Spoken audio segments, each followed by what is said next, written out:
যে আমাদের তৃণমূলে ছড়িয়ে ছিটিয়ে থাকা সকল প্রতিভাবান খেলোয়াড়দেরকে আমরা অন্বেষণ করে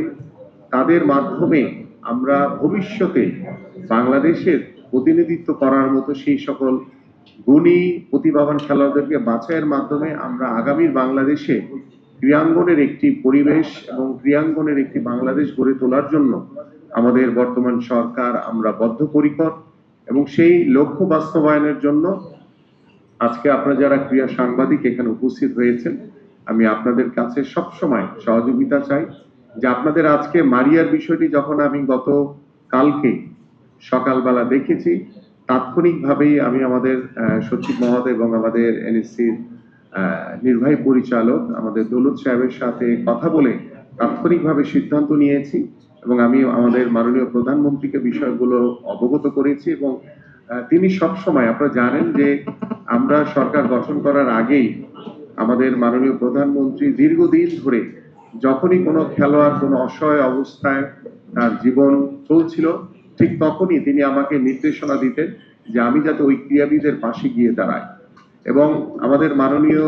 প্রধানমন্ত্রীর নির্দেশনায় আমরা বিগত কয়েক বছর ধরে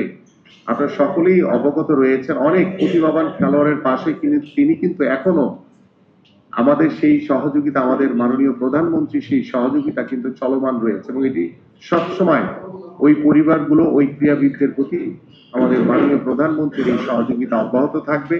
এবং আমরা বিশ্বাস করি সেই প্রতিভাবান খেলোয়াড়দেরকে তুলে এনে আমরা যাতে আগামীতে একটি সুন্দর পরিবেশ একটি সুস্থ জাতি গঠন করার জন্য একটি মাদকমুক্ত সমাজ গঠন করার জন্য খেলাধুলা হবে অন্যতম একটি মাধ্যম এবং আপনারা জানেন যে আমাদের বিকেএসপি থেকে আমাদের বেশ কিছু একটি ফুটবল টিম ইতিমধ্যে জাপান গিয়েছে এবং আমাদের বিভিন্ন ইভেন্টের অনেক খেলোয়াড়রা তারা বিদেশে যাওয়ার জন্য প্রস্তুতি নিচ্ছে যে যারা বাংলাদেশকে রিপ্রেজেন্ট করার জন্য পৃথিবীর অন্যান্য যে দেশগুলো রয়েছে সেখানে তারা পারফর্ম করবে এবং আমাদের পাশাপাশি অলরেডি আপনারা জানেন যে আমাদের এশিয়ান কাপে আমাদের নারী ফুটবলাররা ইতিমধ্যে তারা অত্যন্ত ভালো পারফর্ম করছে এবং তাদের প্রতি আমাদের শুভকামনা রইল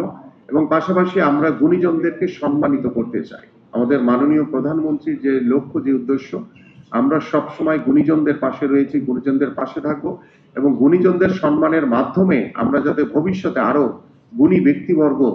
তৈরি করতে পারি সেই লক্ষ্য নিয়ে আমরা কাজ করে চলেছি এবং আমি আশা করি আজকে ফেরদৌসী আক্তার মারিয়াকে দেখে বাংলাদেশের যারা পিছিয়ে পড়া একটি জনগোষ্ঠী নারীদেরকে নিয়ে যারা এখনো বিভিন্নভাবে পিছিয়ে থাকার যারা চেষ্টায় রয়েছেন আমি মনে করি সেই নারীরা তাদের যে স্বাধীনতা তাদের যে